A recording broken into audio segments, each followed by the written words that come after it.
کوئی کہے میں دوسرے دن گیا، قبر تو اتنی تھی جتنی پہلے دن کھودی تھی، کتنے مردے آج تک دفن ہوئے، کسی کی قبر چوڑی نہیں ہوئی، اتنی ہے۔ نہیں، یہ آخرت کا مسئلہ ہے، اور وہاں ساری مخلوق ایک دوسرے کو دیکھ سکتی ہے، وہاں کوئی ایک دوسرے سے دور نہیں ہے، وہاں تو سب ایک دوسرے کو دیکھ سکتے ہیں، یہاں تک کہ جنتی جہنمیوں کو دیکھتے ہیں، جہنمی جنتیوں کو دیکھتے ہیں۔ تو یہ شخص بھی حضرت رسول اکرم صلی اللہ علیہ وسلم کو دیکھے گا، ایمان والا دیکھے گا، اس کی سارے غم ختم ہو جائیں گے۔ آج دنیا میں کمزور سے کمزور ایمان والے کو کہا جائے کہ تیری ساری پراپرٹی تجھ سے لے لیں گے، اس کے صلے میں تجھے ایک چیز مل سکتی ہے کہ 1 گھنٹہ حضرت محمد عربی صلی اللہ علیہ وسلم سے تجھے ملاقات کرنے کا موقع ملے گا۔ کون سا ایمان والا ہے؟ بے نمازی جو مسجد میں کبھی نہیں آیا، وہ بھی کہے گا سب کچھ لے لو، ایک مرتبہ مجھے صرف ایک جھلک دکھا دو۔ ایمان والے کو یہ زیارت ہوگی تو وہ کہے گا اچھا میں اللہ کے نبی کو بھول جاؤں، جن کے لیے دنیا میں تانا سہتے رہا، لوگ مجھے کہتے رہے یہ کیا سنتوں پر عمل کرتا ہے، قدیم انسان ہے، کہاں ہے، پتہ نہیں فرسودہ قسم کی باتیں کرتا ہے، پرانی باتیں کرتا ہے، اور میں پیارے نبی کی ایک ایک سنت کو زندہ کرتا رہا، ان کی ایک ایک ادا کو زندہ کرتا رہا، کیا میں ان کو بھول جاؤں؟ یہ زیارت کا مقصد کیا ہے؟ کہ آپ کو دیکھیں پھر کوئی یاد نہ رہے، بس سب بھول گئے دنیا والے۔ بلکہ اللہ کے حبیب صلی اللہ علیہ وسلم نے تو حضرت جعفر، حضرت زید، حضرت عبداللہ بن حارثہ اور ان کے ساتھیوں کے لیے فرمایا، بخاری میں حدیث ہے، فرمایا جب وہ اللہ کے ہاں پہنچ گئے شہید ہو کے، اب وہ بالکل نہیں چاہتے ہیں کہ وہ ہمارے پاس رہیں، وہاں وہ مزے آ رہے ہیں کہ ان کو یہ دنیا یاد ہی نہیں آتی ہے، اور فرمایا ہم بھی نہیں چاہتے وہ ہمارے پاس آئیں، اس لیے کہ کیا اونچا مقام ملا ہے ان کو، وہاں سے اس دنیا میں کس لیے آئیں گے۔ اور پتہ نہیں کون بے وقوف کہتا رہا کہ جمعرات کو روحیں واپس آتی ہیں۔ کل بھی کوئی کہہ رہا تھا ارے بابا قرآن کہہ رہا ہے مر کے یا تو سجین میں پہنچے یا علیین میں پہنچے، سجین تو جہنم کی جگہ، علیین تو جنت کی جگہ ہے، تو اگر جہنمی ہے تو وہ کون سی جہنم ہے جس میں ہر جمعرات کو چھٹی ملی، جا یار چکر شکر مار کے آ جا، یہاں تھانے والے نہیں چھوڑتے۔ اور اگر جنت میں پہنچ گیا آدمی تو وہ جنت ہی کون سی ہے جہاں آدمی کو دل ہی نہ لگے اور وہاں سے کہے میں واپس آؤں گا۔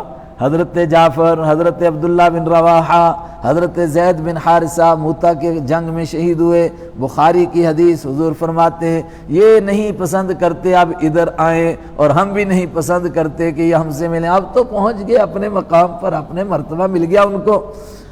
اللہ تعالیٰ اس میں ہم کو شمار فرمائے۔ وَهُوَ خَلَقَكُمْ أَوَّلَ مَرَّةٍ وَإِلَيْهِ تُرْجَعُونَ، اسی نے تم کو پہلی مرتبہ پیدا کیا اور اسی کے پاس تم کو لوٹ کر جانا ہے۔ وَمَا كُنتُمْ تَسْتَتِرُونَ، یہ بڑا اہم مقام، اور تم ایسے نہیں تھے کہ تم چھپ جاتے، أَن يَشْهَدَ عَلَيْكُمْ، اس بات سے کہ گواہی دیں تمہارے خلاف، سمعکم تمہارے کان، ولا ابصارکم اور نہ تمہاری آنکھیں، ولا جلودکم اور نہ تمہاری کھالیں۔ یہ تو لفظوں کا ترجمہ آسان کرتا ہوں، تم اپنے آپ کو اپنی آنکھوں، اپنے کان اور اپنے کھال کے گواہی دینے سے چھپا نہیں سکتے تھے۔ وہ کون سا آدمی ہوگا کہ چوری کرے اور اس کی کھال کو بھی پتہ نہ چلے؟ وہ کون سا آدمی ہے کہ کسی پر ظلم کرے اور اس کے ہاتھوں کو معلوم ہی نہیں ہوا؟ وہ کون سا آدمی ہے کہ دوڑ کر گیا اور مظلوم کے گھر کو ستایا اور اس کے پیروں کو پتہ ہی نہیں چلا؟ آدمی ان چیزوں سے چھپ نہیں سکتا ہے، تو پھر کس سے چھپ گیا؟ فرمایا جب اپنے آپ سے نہیں چھپ سکتا تھا تو اللہ سے کیسے چھپ سکتا تھا؟ مگر گمان یہ تھا کہ ہم اللہ سے چھپے ہوئے ہیں، اللہ کو پتہ ہی نہیں چلا ہم جو کچھ کرتے ہیں۔ ہائے ہائے، وَلَٰكِنْ ظَنَنْتُمْ، لیکن تم نے گمان کر رکھا تھا، أَنَّ اللَّهَ لَا يَعْلَمُ، کہ اللہ تعالیٰ نہیں جانتا ہے، كَثِيرًا مِّمَّا تَعْمَلُونَ، وہ بہت ساری باتیں جو تم کیا کرتے تھے۔ تمہیں بے شمار مرتبہ یہی خیال رہا کہ اللہ کو پتہ ہی نہیں چلا۔ اور اصل میں بات کیا کہی جا رہی ہے کہ کمینے سے کمینہ آدمی بھی کوئی گندا کام لوگوں کے سامنے نہیں کرتا ہے، کتنا بدمعاش ہو، گندا ہو، مگر لوگوں کے سامنے آ کر کرے نہیں کرے گا، شرمائے گا، ڈرے گا لوگوں سے۔ لیکن نہیں ڈرتا تو کس سے نہیں ڈرتا؟ اللہ سے نہیں ڈرتا، اللہ کو دیکھ رہا ہے مگر پھر بھی یہ کیے جا رہا ہے۔ نعوذ باللہ، اشارہ ہے کہ تم نے خدا کو اس سے بھی کم سمجھا۔ چوک میں کوئی گناہ نہیں کر سکتے جی، لوگ دیکھ رہے ہیں۔ میں بچپن میں مدرسے میں پڑھتا تھا، ایک بڑے مدرسے والے ہمارے مدرسے میں آئے، ان کو بھی یہی مہینہ 2 مہینے ہوئے تھے مدرسے میں شاید پڑھتے ہوئے، تو ابھی وہ بیڑی پینے کی عادت نہیں گئی تھی، تو ایک نے بیڑی کا بنڈل نکالا تو دوسرے نے تھوڑی سی، انہوں نے فارسی سیکھ لی تھی، تو اس نے کہا اینجا لوگ میں بیند، تو مجھے بھی سمجھ میں آیا بھائی، کہتا ہے یہاں لوگ دیکھ رہے ہیں، تو میں تو ابھی گیا ہی تھا، تو میرے ذہن میں آیا کہ یار لوگ دیکھ رہے ہیں، اس سے یہ ڈرتے ہیں، تو مگر اللہ تو دیکھ رہا ہے، اس سے کوئی ڈر نہیں ان کو لگتا ہے۔ تو میں سوچ میں ہی رہا، لیکن اس نے ایک نے نکالا دوسرے نے دبا لیا اندر، ابھی ادھر ہی ہے، تو لیکن میرے دل میں وہ کھٹکتی رہی بات، کھٹکتی رہی، یہاں تک کہ یہ آیت پڑھی اور لگا کہ اصل میں گناہ کی ابتدائی یہاں سے ہوتی ہے کہ بندہ سوچتا ہے کہ خدا کو کیا پتہ چلے گا جی، ورنہ جب آدمی کو یہ معلوم ہے کہ ہر جگہ مجھے اللہ دیکھ رہا ہے تو وہ پھر رات کو بستر میں چھپ کر کے کسی سے کبھی بات نہیں کر سکتا ہے۔ وَذَلِكُمْ ظَنُّكُمْ، اور یہی تو تمہارا گمان تھا، الَّذِي ظَنَنْتُمْ، جو تم نے گمان کر لیا تھا، بِرَبِّكُمْ، اپنے رب کے بارے میں، أَرْدَاكُمْ، اس گمان نے تم کو کھڈے میں ڈال دیا، اور میں نے کہا تھا اسی کا ترجمہ یہاں کی زبان میں کرو، اسی نے تمہارا بیڑا غرق کر دیا۔ فَأَصْبَحْتُمْ مِنَ الْخَاسِرِينَ، تو تم ہو گئے نقصان اٹھانے والوں میں سے۔ اب فَإِن يَصْبِرُوا، پس اگر وہ صبر کریں گے، فَالنَّارُ مَثْوًى لَهُمْ، تب بھی جہنم ان کا ٹھکانہ ہے۔ تو دوسری بات، اگر نہیں صبر کریں گے تب بھی جہنم ان کا ٹھکانہ ہے۔ شور مچاؤ، واویلا کرو، تب بھی یہیں رہنا ہے، اور تھوڑی دیر صبر کر کے بیٹھ جاؤ، صبر کا پھل میٹھا ہوتا ہے، کبھی نہ کبھی نکلیں گے، نہیں تب بھی نکلنے والے نہیں۔ وَإِن يَسْتَعْتِبُوا، اور اگر تم بخشش طلب کرو گے، معافی طلب کرو گے، اگر وہ بخشش طلب کریں گے، فَمَا هُم مِّنَ الْمُعْتَبِينَ، تو نہیں ہے وہ بخشے جانے والے۔ کتنی بخشش طلب کریں، زار پار کریں، ترلے کریں، یہ عتبن کا لفظ بہت زیادہ زار پار کرنا، جناب جناب جناب، جتنی مرتبہ جناب کرو اب بخشے نہیں جاؤ گے۔ وَإِن يَسْتَعْتِبُوا، اور اگر وہ بخشش طلب کریں گے، فَمَا هُم، تو نہیں ہے وہ من المعتبین، بخشے ہوئے لوگوں میں سے۔ ہوا کیا دنیا میں آدمی کیوں گناہوں میں مبتلا ہوتا ہے؟ بڑی اہم بات، پہلی بات تو یہ کہ اللہ کا خیال نہیں رہتا ہے کہ اللہ مجھے دیکھ رہا ہے، اور یہ بس ابتدا ہے۔ یہاں سے جہاں یہ تصور آیا کہ اللہ نہیں دیکھ رہا ہے، پھر سارے گڑبڑ کرتا ہے آدمی، نماز بھی ایسے ہی ٹکرے مارتا ہے، اس کو دھیان ہی نہیں اللہ مجھے دیکھ رہا ہے۔ جب اس کو یہ معلوم ہے کہ میں اللہ کے سامنے کھڑا ہوں اور اللہ مجھے دیکھ رہا ہے، بلکہ میں اللہ کو دیکھ رہا ہوں، تو پھر ایسے سجدے ہوں گے جیسے ہم کرتے ہیں، پھر تو سجدے ہوں گے نا۔ اللہ کے حبیب نے فرمایا انسان سب سے قریب اللہ کے کب ہوتا ہے؟ فرمایا جب سجدہ کریں۔ اور میں نے پرسوں اشارتاً کہا تھا 3 مقام ہیں جہاں آپ نماز میں دل لگا سکتے ہیں۔ پہلا نمبر کون سا ہے؟ یہ امام سے پہلے سبحانک اللہ دل سے پڑھیں، پتہ چلے میں نماز میں پہنچا ہوں اور معنی بھی معلوم ہو۔ ولا الہ غیرک، اے خدا تیرے سوا کوئی ہے ہی نہیں، تب تیرے در پر آیا ہوں۔ پھر چلو قرات کریں، اگر معنی ہو تو بات ہی کیا ہے۔ پھر رکوع اور سجدے کی تسبیح کو دھیان سے، اور اس کے بعد اتحیات اور درود شریف کے بعد جو دعا ہے وہ دعا آدمی دھیان سے کرے کہ اب خدا کی بارگاہ سے جا رہا ہوں اور اپنی محفل میں واپس پہنچوں گا تو کہوں گا السلام علیکم، بھائی واپس آ گیا میں، یہ واپسی کا سلام ہے نا۔ کیسے سلام کرنا ہے؟ تمام کتابوں لکھا ہے ادھر منہ کرو، تو نیت کرو کہ ادھر کے فرشتوں کو، ادھر کی مخلوق کو، جنات کو، انسانوں کو، سب کو سلام، واپس آ رہا ہوں اللہ کی بارگاہ سے۔ ادھر کرو پھر ادھر والوں کو سلام کرو۔ لیکن جو نکلتے نکلتے آخری جناب گزارش ہے، وہ گزارش ایسے کرو اللہ سے کہ لگے کہ اللہ سے کچھ بھیک مانگ کے لا رہے ہیں، واپس خالی ہاتھ نہیں آ رہے ہیں۔ مگر میں نے کہا کہ عربی نہیں آتی، اس لیے آدمی چاہتا ہے وہ دعا بھی جلدی یار ختم کرو جلدی کسی طریقے سے۔ تو پھر اس کا حل بزرگوں نے کیا کہ بھئی چلو سلام پھیرنے کے بعد اپنی زبان میں تھوڑی دیر دعا کر لو، اپنے طریقے سے دعا کرو اپنی زبان میں۔ اور حقیقی بات ہے کہ آدمی جب دل سے دعا کرتا ہے پھر اپنی زبان آتی ہے۔ میں نے 13 سال کی عمر میں اپنی زبان بولنی چھوڑی ہے، اردو ہی بولتے بولتے داڑھی سفید ہو گئی، مگر دعا میں اپنی زبان یاد آتی ہے۔ پھر وہ اسی طرح دل کرتا ہے کہ جس طرح اپنی والدہ سے کوئی مانگتا ہے نا، اس طرح اللہ سے بھیک مانگے، اللہ کی بارگاہ میں پہنچا، خدایا میرے پاس تو کچھ نہیں ہے، وہ موقع ہے۔ تو پہلا نمبر ہے گناہ میں آدمی کیوں مبتلا ہوتا ہے، یہ تصور نہیں دے رہتا ہے کہ اللہ دیکھ رہا ہے۔ دوسرا موقع دوست برے ملتے ہیں، آئے ہائے یہ دوست بیڑا غرق کرتے ہیں۔ پڑھنے میں دیکھ لو، جس طالب علم کے اچھے دوست، پڑھائی والے دوست آگے نا لائق قسم کے، وہ لائق بنے گا، اور جو نالائق ہے وہ الو کا پٹھا اپنے سے بدترین نالائقوں سے دوستی لگاتا ہے۔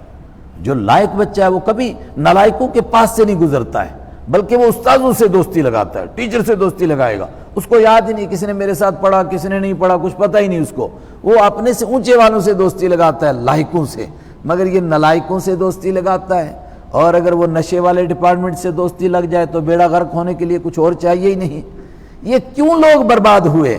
پہلی وجہ بیان کی، اللہ کو حاضر ناظر نہیں سمجھتے تھے۔ دوسری وجہ سنو، کیا وجہ ہے؟ وَقَيَّضْنَا لَهُمْ قُرَنَا، اور ہم نے مسلط کر دیے تھے ان پر کچھ ساتھی، قرین کی جمع قرانا، کچھ ساتھی ایسے مسلط کیے، وہ کیا کرتے رہے؟ فَزَيَّنُهُمْ لَهُمْ مَا بَيْنَ أَيْدِيهِمْ، وہ خوبصورت بنا کر دکھاتے رہے ان کاموں کو جو ان کے آگے تھے۔ مطلب یار تو فیل ہو گیا، 8ویں بھی نہیں پاس کر سکا، اور چھڑ یار جو فیل ہوتے ہیں کیا روٹی نہیں ملتی ان کو؟ ہمارے گاؤں میں اتنے فیل ہیں، سب مزے میں کھا رہے ہیں۔ اب اس کو لگا کوئی بات نہیں ہے، میٹرک میں پھر بڑی مشکل سے 8ویں پاس گئی، میٹرک میں پھر فیل، وہ پھر اس کو کہتے ہیں یار کوئی بات نہیں، وہ مزے مار یار کیا بات ہے۔ پھر اسی طرح وہ دوست اس کو بدھو بناتے رہتے ہیں اور اس کے گندے کاموں کو اچھا بتاتے ہیں۔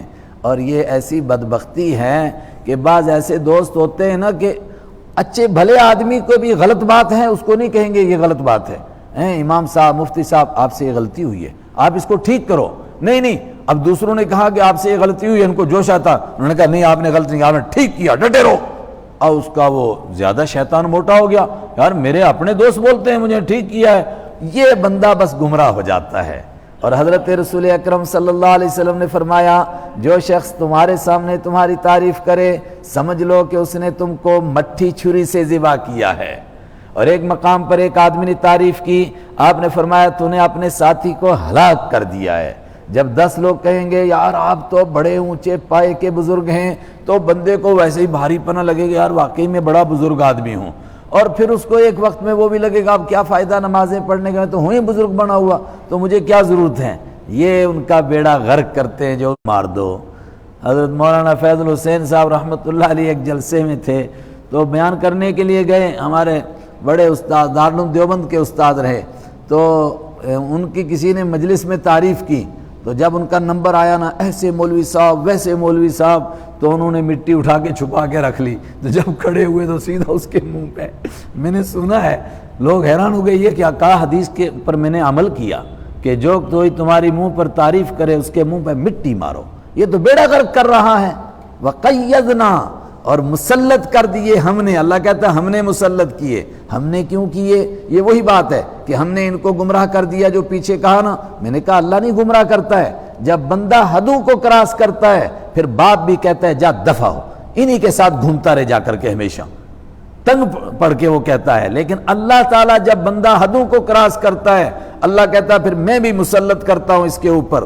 وَقَيَّضْنَا، اور ہم نے مقرر کیے، اور یوں بھی ترجمہ کر سکتے ہیں مسلط کر دیے ان پر قرانا ایسے ساتھی، فَزَيَّنُوا، وہ خوبصورت بناتے ہیں لہم ان کے لیے، مَا بَيْنَ أَيْدِيهِمْ، ان چیزوں کو جو ان کے آگے ہیں، وَمَا خَلْفَهُمْ، اور جو ان کے پیچھے ہیں، جو گندے رواج پیچھے چھوڑے ان کو بھی کہا بڑا بہترین آپ نے سینما کھولا، کتنا فائدہ ہوا پورے گاؤں کا، آپ نے شراب خانہ کھول کر ہمارے گاؤں پر کتنا احسان کیا، یہ پیچھے چھوڑ کے جا رہا ہے، اور جو گندے کام کیے تھے سامنے ان کی بھی تعریف، کہا بہت اچھا۔ وَحَقَّ عَلَيْهِمُ الْقَوْلُ، اور ایسے لوگوں کے اوپر بات پکی ہو گئی، فی امم، بہت ساری جماعتوں میں، قد خلت من قبلہم، جو ان سے پہلے گزری تھی، قوم عاد اور قوم سمود اور دوسری قومیں، ان کے بیچ میں ان پر بھی بات پکی ہو گئی۔ کیا بات پکی ہو گئی؟ انہم کانوا من الخاسرین، انہم کانوا خاسرین، کہ یہ سب کے سب نقصان اٹھانے والے ہیں، ہو گیا ان کا بیڑا غرق، کچھ نہیں بچا۔ وحق، اور پکی ہوگی علیہم ان پر، القول بات، فی امم، ان جماعتوں کے ساتھ ساتھ، کون سی؟ قد خلت من قبلہم، جو ان سے پہلے گزری تھی، من الجن والانس، جنوں اور انسانوں میں سے، کیا بات پکی ہوئی؟ انہم کانوا خاسرین، کہ یہ نقصان اٹھانے والے ہیں۔ اور ابھی ایک بات پیچھے گزری تھی، میں نے کہا جگہ جگہ قرآن کہتا ہے بات ان پر پکی ہوگی، وہ بات کیا تھی؟ لَأَمْلَأَنَّ جَهَنَّمَ مِنَ الْجِنَّةِ وَالنَّاسِ أَجْمَعِينَ، کہ ہم انسانوں اور جنوں سے جہنم کو بھر دیں گے۔ اب اس کا نام بھی لکھ دیا گیا وہاں کہ یہ ان لوگوں میں سے ہے جن کے ذریعے سے جہنم کا پیٹ بھرا جائے گا۔ اللہم احفظنا، اللہ ہم کو بچائے۔ جب یہاں پہنچ جاتا ہے انسان پھر کیا کرتا ہے؟ فرمایا پھر قرآن سنتا نہیں بلکہ دوسروں کو سننے نہیں دیتا۔ اللہ اکبر، پھر دین کے خلاف بیڑا اٹھا لیتا ہے، پھر دوسروں کو برباد کرنے کے منصوبے بناتا ہے، پھر خود سنتا نہیں دوسروں کو سننے نہیں دیتا، خود پڑھتا نہیں دوسروں کو پڑھنے نہیں دیتا۔ یہ مکہ کے مشرکوں کی بات تھی، لیکن آج بھی لوگ اس سے کوئی پیچھے نہیں۔ دنیا بھر میں جو سمجھدار پڑھے لکھے بڑے بدماش لیڈر ہیں وہ یہی چاہتے ہیں، نہ کوئی قرآن پڑھے نہ کوئی سنے۔ وقال الذین کفروا، اور کہا ان لوگوں نے، الذین جنہوں نے کفروا کفر کیا تھا، لا تسمعوا لہذا القرآن، لا تسمعوا مت سنو تم لہذا القرآن، اس قرآن کو۔ کوئی آدمی زبان سے کہے گا اس قرآن کو مت سنو، کوئی زبان سے نہیں کہے گا، مگر زندگی کا نظام ایسا مرتب کرے گا، منہج ایسا بنائے گا، آپ کی زبان میں ٹائم ٹیبل ایسا فکس کرے گا کہ بندے کو قرآن نہ سننے کا موقع ملے گا نہ پڑھنے کا موقع ملے گا۔ اور یہاں تو یہ ہم کو لگتا ہے نا کہ ہم کو عربی نہیں آتی، آپ عرب ملکوں میں چلے جائیں وہاں یہی حال ہے۔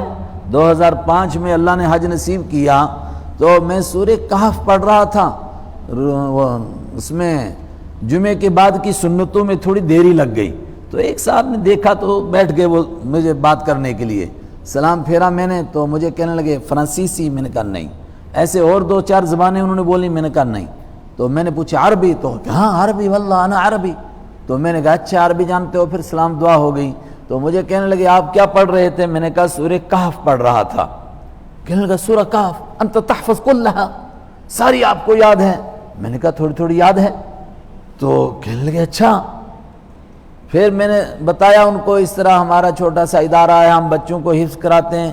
کہتے اللہ اکبر، یحفظون القرآن کلہ، پورے قرآن کو حفظ کر لیتے ہیں۔ میں نے کہا جناب اتنے چھوٹے چھوٹے کر لیتے ہیں؟ اس نے کہا میں بڑا افسر ہوں اور جہاز ایئرپورٹ کی کمپنی میں بڑا افسر ریٹائر ہوا ہوں، واللہ انا عربی، ولدت فی العربیہ، عشت فی العربیہ، میں نے عربی میں ملک میں پیدا ہوا، عربی میں نے زندگی گزاری، عربی پڑھ کر کے میں افسر بنا، واللہ لا استطیع ان اقرأ القرآن، ورنہ میں قرآن نہیں پڑھ سکتا ہوں آج۔ کہتا سیکھا ہی نہیں۔ میں نے کہا کیوں؟ کہتا وہ ٹائم ٹیبل ہی ایسا تھا، پڑھنے کا موقع ہی نہیں ہم کو ملا۔ آج جن لوگوں نے اپنے بچوں کو قرآن نہیں پڑھایا، ٹائم ٹیبل ایسا ہی رکھا، وہ بھی سوچے اس پر۔ اور پڑھنے کا مطلب کہ کچھ پتہ چلے کہ بھئی قرآن میں ہے کیا۔ وقال الذین کفروا، اور کہا ان لوگوں نے جنہوں نے کفر کیا، لا تسمعوا لہذا القرآن، مت سنو تم اس قرآن کو، والغوا فیہ، اور تم شور مچاؤ اس میں، کچھ نہ بنے تو شور مچا دو، میوزک چلا دو اور کوئی چیز چلاؤ، شور مچے تاکہ دوسروں کو بھی نہ پتہ چلے۔ کس لیے؟ لعلکم تغلبون، شاید کہ تم غالب آ جاؤ، ورنہ تو یہ قرآن والے چھوڑیں گے نہیں، یہ تو قرآن سنائیں گے، اور قرآن ایسی چیز ہے کھینچ لے گا انسانوں کو۔ حقیقی بات ہے، اس گئے گزرے دور کے اندر بھی دیکھو الحمدللہ کتنا ڈر کا ماحول ہے، اور ڈرنا چاہیے بھائی، حالات ہی ایسے ہیں، بہت احتیاط کرو، لیکن اس کے باوجود ماشاءاللہ لوگ قرآن سن رہے ہیں، ادھر کتنے ادھر کتنے ادھر کتنے، اللہ اکبر، اتنا بڑا طبقہ قرآن ہی سن سکتا ہے اور کوئی چیز نہیں سن سکتے ہیں لوگ اتنے لمبی دیر تک بیٹھ کر کے۔ شاید کہ تم غالب آ جاؤ، یعنی ان کو خود ہی ڈر ہے کہ شاید آئیں گے نہیں، اور آئیں گے بھی نہیں۔ قرآن کہتے ہی اس کو ہیں، جو اللہ تعالیٰ توفیق دے کسی کو سنانے کی تو اس کو سننے کے لیے کان مجبور ہو جاتے ہیں۔ مکہ والے آپس میں کہتے تھے نہیں سنیں گے، لیکن قرآن ان کو کھینچتا تھا، سننے کے لیے مجبور کرتا تھا۔ آپس میں ایک دوسرے سے قسمیں لیتے تھے، کل کو کوئی نہیں آئے گا، کوئی نہیں سنے گا، لیکن دوسرے دن پھر سارے پہنچ جاتے تھے قرآن پاک سننے کے لیے۔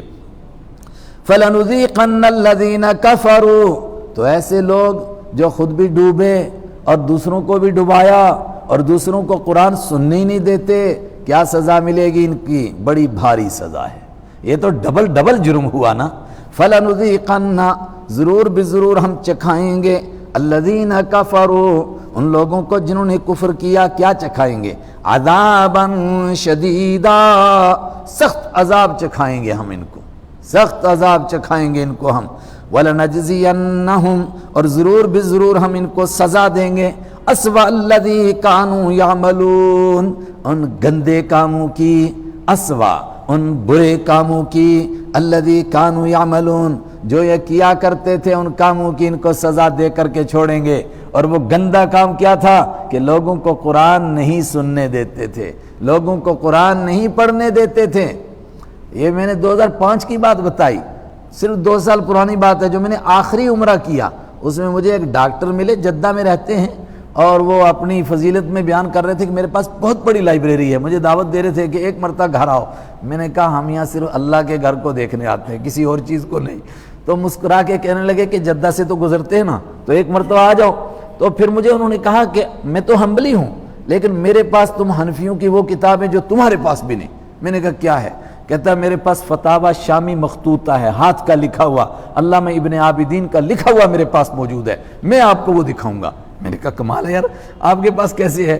تو کہا شوق ہے مجھے، پیشے سے ڈاکٹر، بچوں کے ڈاکٹر، بڑے مشہور ڈاکٹر، اور ان سے بات ہوئی اسی کے اوپر، قرآن پاک پڑھنے کے اوپر۔ اس نے کہا یہ کوئی نئی بات ہے، آج ہمارے بچے کہتے ہیں عربی اخبار آرام سے پڑھتے ہیں، اور انگلش کو زیادہ اچھے قرات کے ساتھ پڑھ سکتے ہیں، مطلب اس کی سپیلنگ اور اس کا جو ادائیگی کا طریقہ ہے، اس کو بولنے کا سٹائل، امریکن کیسا ہے، برٹش کیسا ہے، وہ بہترین بولتے ہیں۔ وَلَكِنْ لَا يَسْتَطِيعُونَ أَن يَقْرَأَ الْقُرْآنَ، مگر قرآن پڑھنے کی ان کو ہمت نہیں ہے۔ اللہ کا سمجھنے کی تو بات ہی الگ ہے۔ واقعتاً بڑی محنت کے ساتھ امت کو قرآن سے دور کیا گیا، تو جنہوں نے دور کیا ان کی سزا دوبارہ سنیں۔ فَلَنُذِيقَنَّ الَّذِينَ، ضرور ہم چکھائیں گے الَّذِينَ كَفَرُوا، ان لوگوں کو جنہوں نے کفر کیا، عذاباً شدیدا، سخت عذاب، وَلَنَجْزِيَنَّهُمْ، اور ضرور بضرور ہم ان کو جزا دیں گے، أَسْوَأَ الَّذِي، ان بدترین کاموں کی، الَّذِي كَانُوا يَعْمَلُونَ، جو وہ کیا کرتے تھے۔ کون تھے وہ جو اوپر کہا تھا نا کہ وَيَوْمَ يُحْشَرُ أَعْدَاءُ اللَّهِ، اللہ کے دشمنوں کو جمع کرو۔ وہ دشمن کون تھے؟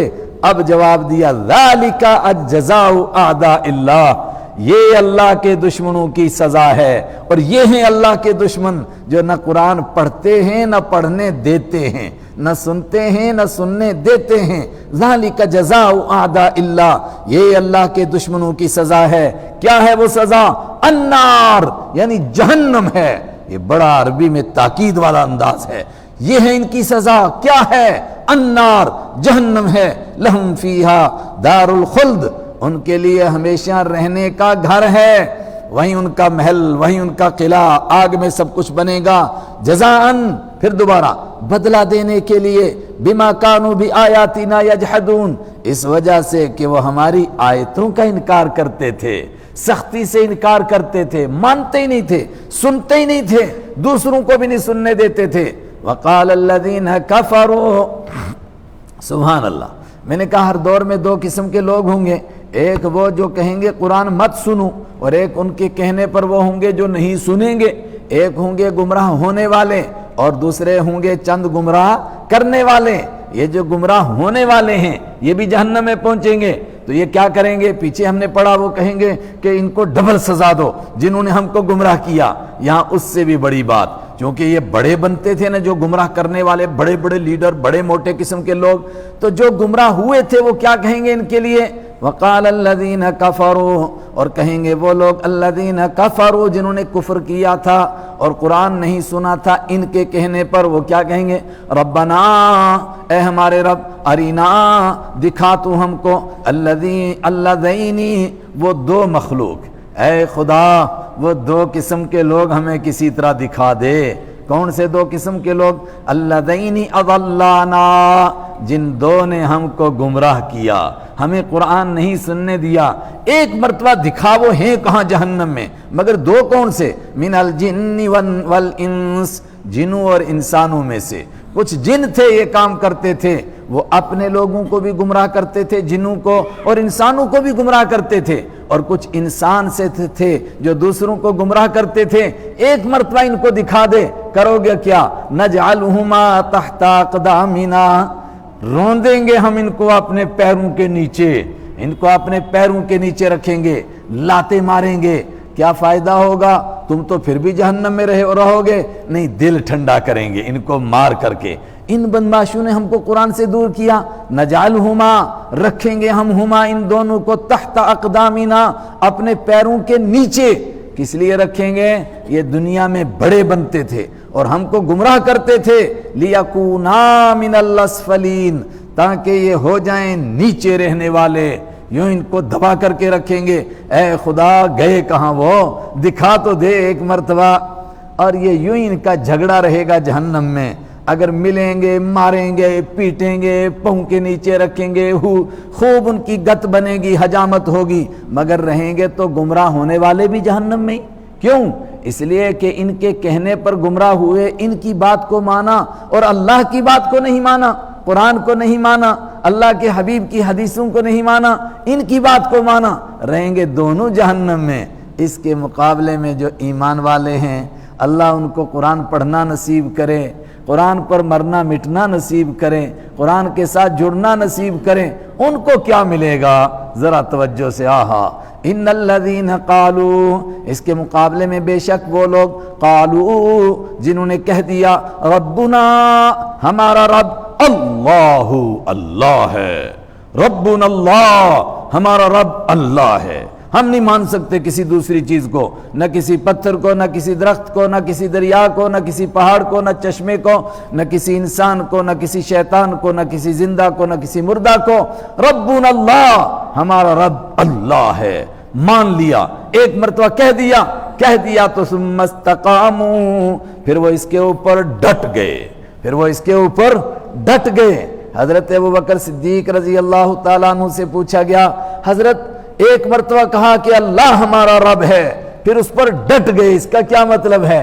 فرمایا کم سے کم اس کا معنی یہ ہے کہ اس کے بعد پھر کفر اور شرک کا کوئی کام نہ کرے، اللہ کو مان لیا تو مان لیا، اس کے بعد کفر شرک کا کام نہ کرے، اس لیے کہ اگر ایک مرتبہ بھی ہو گیا تو جو کچھ کیا تھا سب برباد، سب کا بیڑا غرق، کچھ نہیں واپس ملے گا۔ اللہ اکبر، کہہ دیا ڈٹ گئے تو ڈٹ گئے۔ لیکن دوسرے صحابہ حضرت علی، حضرت ابن عباس رضی اللہ تعالیٰ عنہ، ان سے پوچھا گیا کہ حضرت یہ ڈٹ گئے کا کیا معنی ہے؟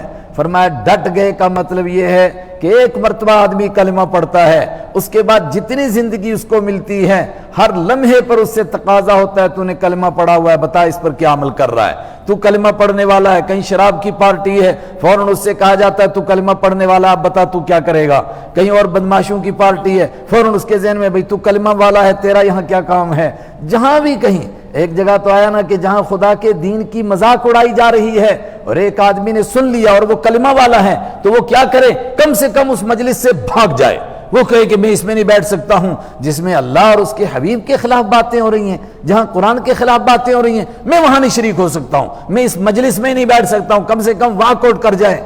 تو فرمایا جس نے ایک مرتبہ کلمہ پڑھا، استقامت کا مطلب ہے کہ زندگی کے آخری موڑ تک، اب ہر موڑ پر اس کو کہا جائے گا تو نے نبی کا کلمہ پڑھا ہے، یہاں نبی کی سنت یہ ہے، تو نے اللہ کا دین مانا ہے، یہاں اللہ کا حکم یہ ہے، ان حکموں کے اوپر ڈٹا رہے، اسی کا نام ہے ثم استقاموا، پھر وہ ڈٹے رہے۔ اور ایک حدیث بخاری کی اور ہے، مسلم شریف کی، وہ بھی سن لیں، حضرت سفیان بن عبداللہ الثقفی کی روایت ہے، وہ فرماتے ہیں میں نے دیر میں ایمان قبول کیا، میں نے عرض کیا اللہ کے نبی صلی اللہ علیہ وسلم، لمبی چوڑی باتیں مجھے یاد نہیں رہتی، بڈھا آدمی ہو گیا ہوں، ایسی شارٹ کٹ بات بتاؤ بس اس پر عمل کروں، یاد بھی رکھوں، سیدھا جنت میں چلا جاؤں، زیادہ باتیں بھی نہیں یاد رہتی، زیادہ میرے سے کام بھی نہیں ہوتا، اب بوڑھا ہو چکا ہوں۔ آپ نے فرمایا قل آمنت باللہ واستقم علیہ، کہہ دو مان لیا خدا کو اور اس پر ڈٹ جاؤ۔ اب یہ ڈٹ جانے کا معنی وہ تو عربی تھے، وہ سمجھتے تھے، انہوں نے فرمایا یہ تو پہاڑوں سے بڑی تقریر ہے، یہ چھوٹی تقریر تو بڑی بات ہے کہ اس پر ڈٹ جاؤں، پھر اسی پر کھڑا رہوں، بس پتھر کی لکیر، کہہ دیا خدا ہے تو ہے، اس کے سوا کچھ نہیں۔ ثم استقاموا، پھر وہ ڈٹے رہے، اللہ ہم سب کو یہی نصیب کرے۔ تو پھر کیا ملے گا؟ تتنزل علیہم الملائکہ، ان کے اوپر فرشتے آئیں گے، تتنزل علیہم الملائکہ، ان کے اوپر فرشتے آئیں گے، اللہ تخافوا ولا تحزنوا وابشروا بالجنہ۔ آئے ہائے، فرشتے کیا کہیں گے؟ اللہ تخافوا، ڈرو مت، ولا تحزنوا، غم نہ کرو۔ یہ ڈر کیا ہوتا ہے اور غم کیا ہوتا ہے؟ آئندہ آنے کی باتوں کا ڈر ہوتا ہے اور پیچھے گئی ہوئی باتوں کا غم ہوتا ہے۔ کہا جو کچھ چلا گیا اس کا غم نہ کرو، آئندہ جو کچھ پیش آنے والا ہے اس کا ڈرو مت۔ اللہ تخافوا، ڈرو مت، ولا تحزنوا، اور غم نہ کرو، وابشروا بالجنہ، اور خوشخبری حاصل کرو جنت کی۔ اللہ اکبر، کون سی جنت؟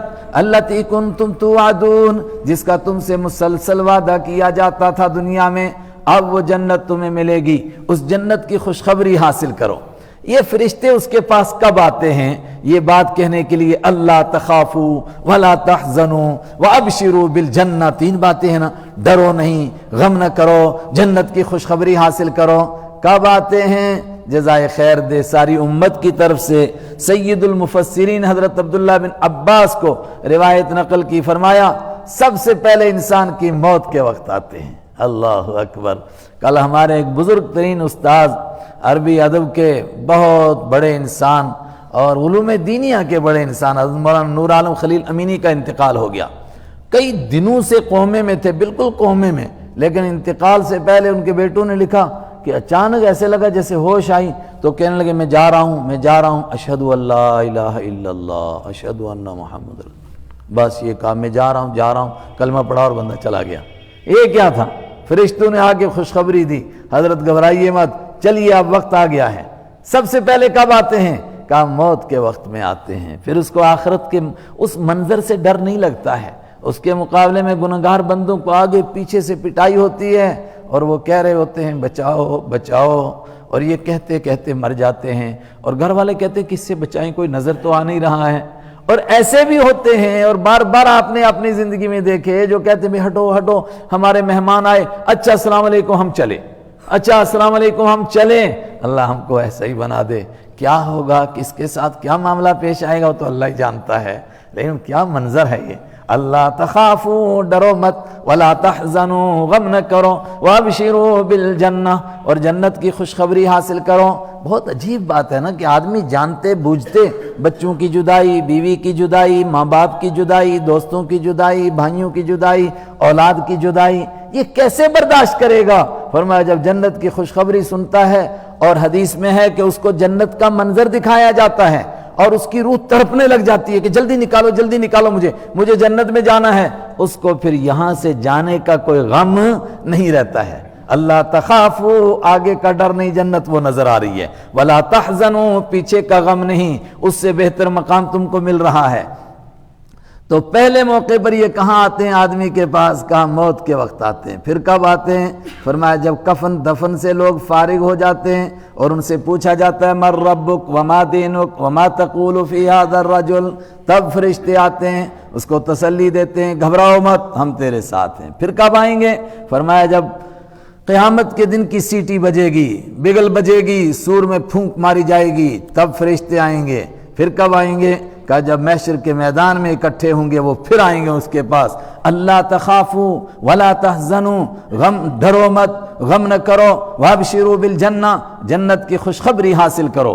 دیکھو جنت کی خوشخبری کے لیے بڑے الفاظ ہوتے ہیں، بشر، جنت کی خوشخبری، لیکن یہ ابشر، آج بھی عرب جب کسی کو کہیں نا ابشر تو سمجھو وہ کام ہو گیا جس کا ہونا ممکن ہی نہیں تھا، کہے گا ابشر، اوہ کام ہو گیا بھائی، کیا بات ہے، اتنا بڑا مسئلہ حل ہو گیا تیرا۔ اللہ تیکم تم توعدون، اس جنت کی خوشخبری حاصل کرو جس کا تم سے وعدہ کیا جاتا تھا۔ بھئی تم کون ہو، کہاں سے آئے ہو، کیا مسئلہ ہے تمہارا، آ کر جنت کی خوشخبری سنا رہے ہو کون؟ نحن اولیاؤکم، ہم تمہارے دوست تھے، فی الحیات الدنیا، دنیاوی زندگی میں بھی، وفی الآخرہ، اور آخرت کی زندگی میں بھی تمہارے دوست رہیں گے۔ فرشتے اپنا تعارف کرائیں گے اور بندہ ان کو پہچان لے گا کہ ہاں یہ وہی فرشتے ہیں، واقعتاً یہ میرے دوست ہیں، آ جاؤ۔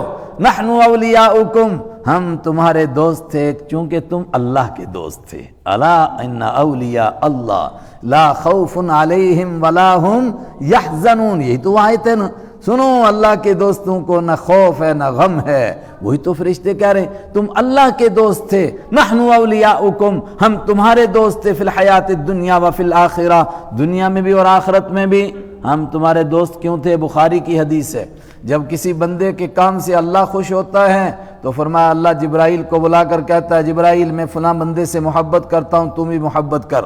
جبرائیل اعلان کرتے ہیں پورے آسمانوں میں، فرشتوں فلاں بندے سے اللہ محبت کرتا ہے تم بھی کرو، اور پھر وہ فرشتے نیچے کے فرشتوں کو کہتے ہیں اللہ فلاں بندے سے محبت کرتا ہے تم بھی کرو، اور اس کے بعد کہا گیا پھر ڈالی جاتی ہے اس کے لیے مقبولیت، مطلب پھر وہ مقبول ہو جاتا ہے بندہ اللہ کے ہاں، ہر بندے کے دل میں اس کی محبت، یہاں تک کہ بندہ چلا گیا کب کا گیا ہوا ہے، مگر جو خدا کو نہیں مانتے وہ بھی کیا کہتے ہیں، بھئی کہاں جانا ہے؟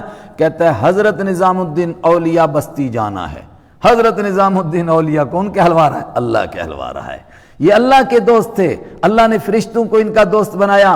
اب کیا ہے؟ وَلَكُمْ فِيهَا مَا تَشْتَهِي أَنفُسُكُمْ، اور تمہارے لیے وہ سب کچھ ہے اس میں جنت میں، ما تشتہی جو چاہیں گے، انفسکم تمہارے دل، وَلَكُمْ فِيهَا مَا تَدَّعُونَ اور تمہارے لیے وہ سب کچھ ہے جو تم مانگو گے۔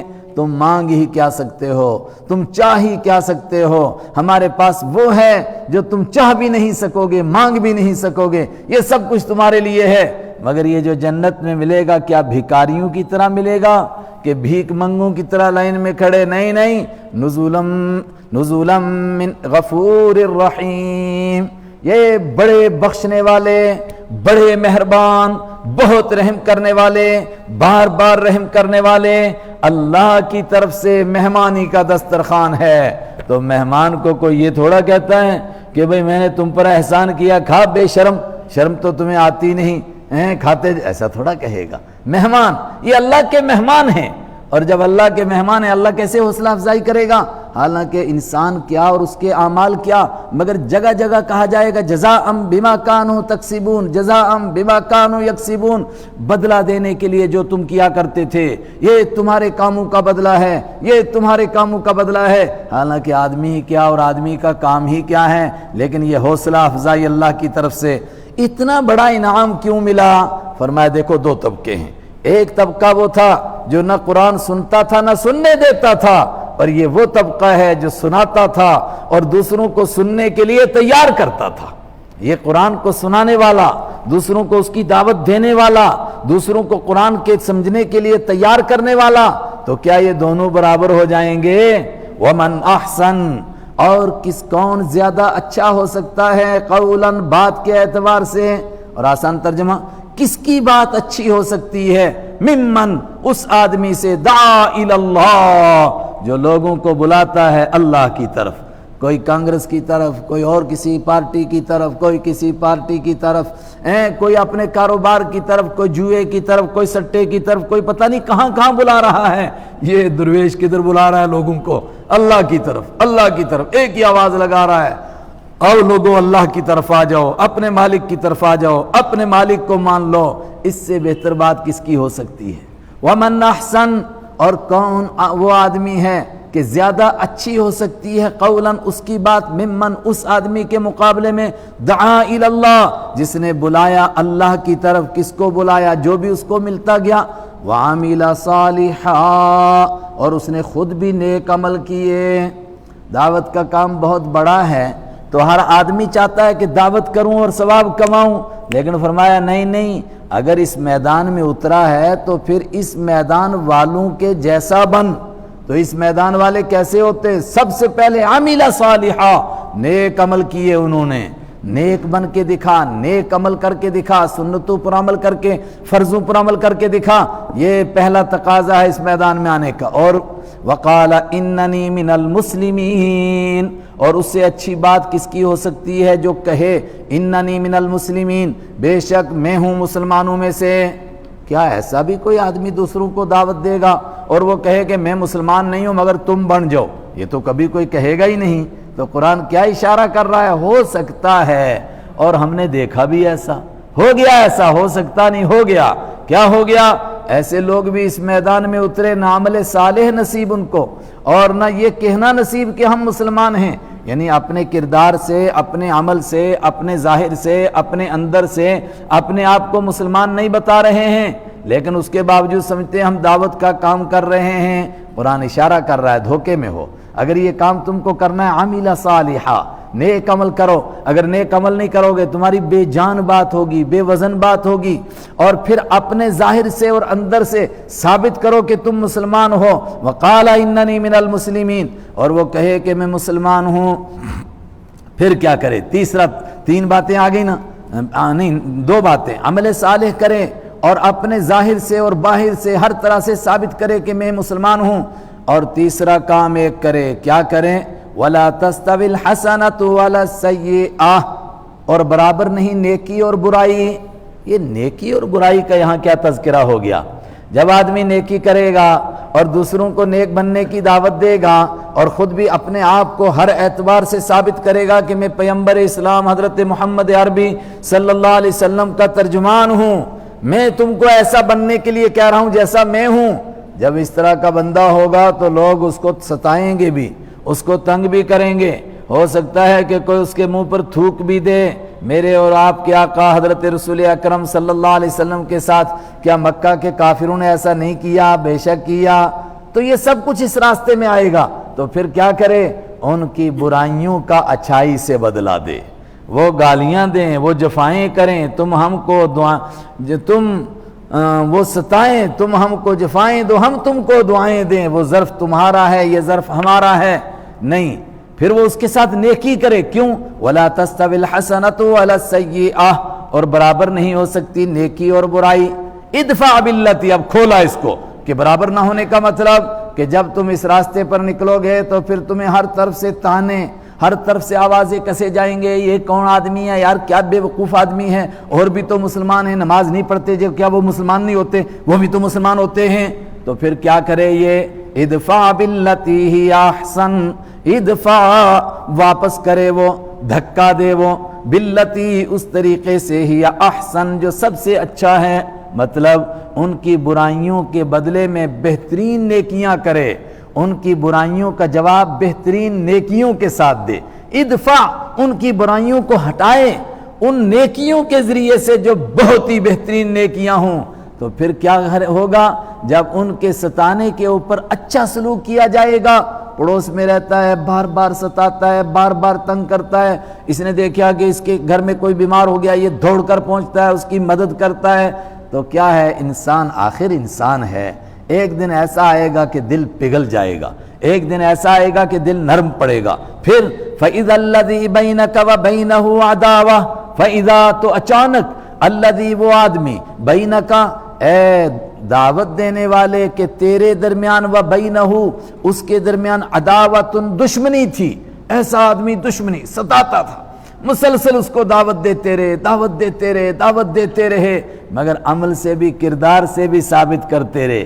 یہ نہیں کہ اپنے عمل سے تکلیف بھی پہنچاتے رہے، ستاتے بھی رہے، اور اپنے آپ کو ظاہر ہی نہیں کر سکے کہ میں ایمان والا ہوں، کوئی اثر نہیں ہوگا اس کا۔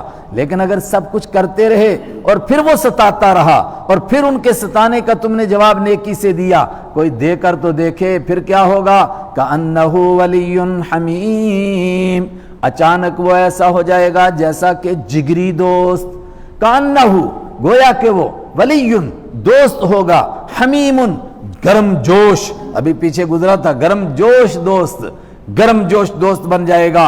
اب یہ خود تمہاری طرف سے جواب دے گا، یہ خود تمہاری طرف سے لڑے گا، کسی کو دوسرے کو کھڑا کرنے کی ضرورت نہیں ہے۔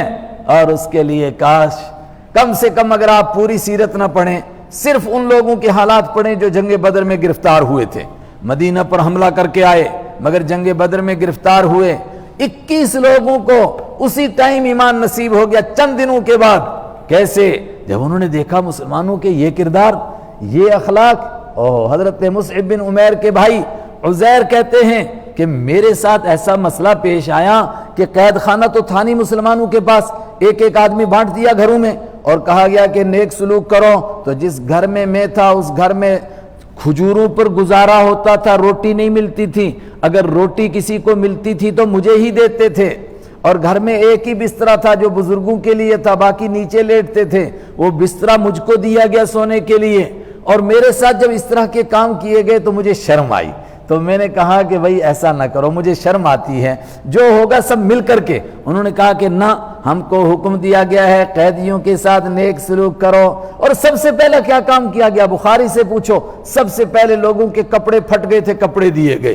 حضور صلی اللہ علیہ وسلم کے چچا بھی گرفتار ہوئے، حضرت عباس، اور ان کا قد لمبا تھا، کسی کا کرتا نہیں آیا، تو عبداللہ بن ابی منافق نے اپنا کرتا دیا، حضور نے وہ کرتا ان کو پہنایا، اور آخری وقت میں جو حضور نے کرتا دیا تھا نا عبداللہ بن ابی منافق کے دفن کرنے کے لیے، لوگ تو اس کی بڑی توجیہ کرتے ہیں، تعویلیں کرتے ہیں، لیکن بخاری میں یہ الفاظ موجود ہیں کہ وہ کرتا آپ نے کیوں دیا تھا؟ چونکہ اس نے کرتا آپ کے چاچا کو دیا تھا، آپ چاہتے تھے کہ اس کے احسان کا بدلہ ہو جائے۔ وہاں پر ہمارا اس کا کوئی احسان باقی نہ رہے۔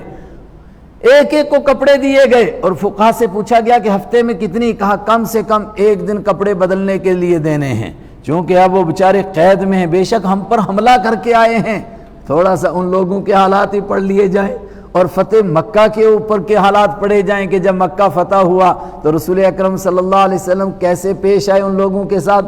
فتح مکہ کے فوراً بعد حنین کا غزوہ پیش آیا جس میں بہت زیادہ غنیمت آئی، اس غنیمت میں سے رسول پاک صلی اللہ علیہ وسلم نے مکہ والوں کو کتنا دیا؟ ایک ایک آدمی کو 100 اونٹ، اور حکیم بن حزام کو 200 اونٹ دیے، صفوان کو 100 اونٹ، دوسرے کو 100 اونٹ دیے۔ لوگ حیران ہو گئے، اتنا دیتے ہیں آپ صلی اللہ علیہ وسلم؟ یہاں تک کہ دور پار کے دیہاتی آ گئے آپ سے مانگنے کے لیے۔ بخاری میں حدیث موجود ہے، دیہاتی آپ کے پیچھے پڑ گئے اور آپ کو مجبور کیا۔ آپ ایک جھاڑی والے درخت کی پناہ لینے پر وہ کہنے لگے نہیں ہمیں یہ دو، ہمیں یہ دو، ہمیں یہ دو، پیچھے پڑ گئے، یہاں تک کہ ان میں سے ایک نے آپ کی چادر چھین لی۔ آپ نے فرمایا میری چادر مجھے دو، مسکرا کے فرمایا میری چادر مجھے دو، رب کعبہ کی قسم اگر ان درختوں کے کانٹوں کے برابر میرے پاس جانور ہوں گے میں سب تم کو دے دوں گا، اور تم مجھے بخیل نہیں پاؤ گے، تم مجھے کنجوس نہیں پاؤ گے، تم مجھے بزدل نہیں پاؤ گے۔ اور ایک دیہاتی نے دیکھا کہ بیت المال میں مال تقسیم کیا جا رہا ہے، وہ بھی آ گیا اور اس نے اپنی چادر جھٹ کر کے حضور کے گلے میں ڈال دی اور انٹھے دینے لگا اور کہنے لگا یہ جو مال بٹ رہا ہے یہاں سے بیت المال سے، یہ آپ کے باپ کا نہیں ہے، یہ آپ کو قاسم بنایا خدا نے، مجھے بھی اس میں سے دیجیے۔ اس نے اتنے زور سے چادر موڑی اس کے نشان آپ کے کندھے پر پڑ گئے اور صحابہ کرام اٹھے کہ اس کا کام تمام کریں۔ آپ نے فرمایا چھوڑ دو، اور آپ اس کو دیکھ کر کے مسکرائے اور فرمایا کہ تم بھیک مانگنے کے لیے آئے، مگر بڑا عجیب طریقہ تیرا بھیک مانگنے کا، ایسے بھی بھیک مانگی جاتی ہے؟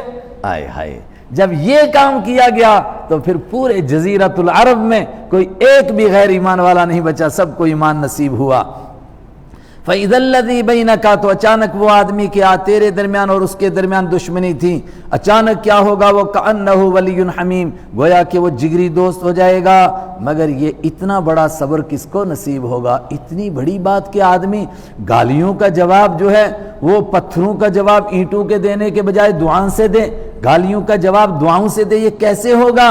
وَمَا يُلَقَّاهَا، اور نہیں عطا کی جاتی ہے یہ نعمت الا الذین صبروا، مگر ان لوگوں کو جو ڈٹ جانے والے ہیں، جو صبر کرتے ہیں۔ وما یلقاها، اور نہیں عطا کی جاتی ہے یہ صفت الا ذو حظ عظیم، مگر بڑی قسمت والے کو عطا کی جاتی ہے۔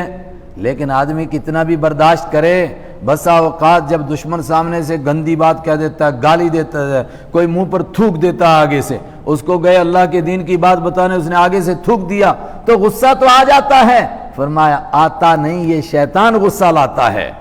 اگر ایسے وقت میں تم کو غصہ آ رہا ہے، گئے دعوت دینے اور تم کو غصہ آ رہا ہے، سمجھو یہ غصہ آ نہیں رہا ہے، یہ شیطان تم کو غصہ دلا رہا ہے، تو کیا کریں؟ فرمایا فوراً اعوذ باللہ من الشیطان الرجیم بار بار پڑھو تاکہ شیطان کے وسوسے سے بچ جاؤ۔ وَإِمَّا يَنزَغَنَّكَ، اور اگر آپ کو وسوسہ پہنچے من الشیطان، شیطان کی طرف سے، نزغن کوئی بھی وسوسہ، یہ وسوسہ میں نے آسان ترجمہ کیا، اصل میں اس کا ترجمہ اردو والے کہتے چوکا پہنچے، اور چوکا پہنچنے کا جس کو ہم جموں والے کہتے ہیں نا کہ اس نے تجھے چک دی ہے، کیا ہوا بھائی، فلانے نے چک دیتی ہے نو، اس نے اس کو کہہ دیا، بھڑکایا ہے۔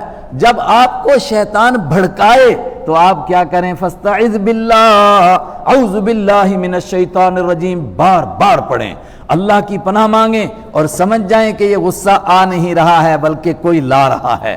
انہ هو السمیع العلیم، جب اللہ کی پناہ مانگیں گے تو اللہ بہت سننے والا، اللہ بہت زیادہ جاننے والا ہے، اس کو معلوم ہے کون میری پناہ مانگ رہا ہے، کون اعوذ باللہ پڑھ رہا ہے، اللہ تعالیٰ فوراً اپنی پناہ میں لے لے گا۔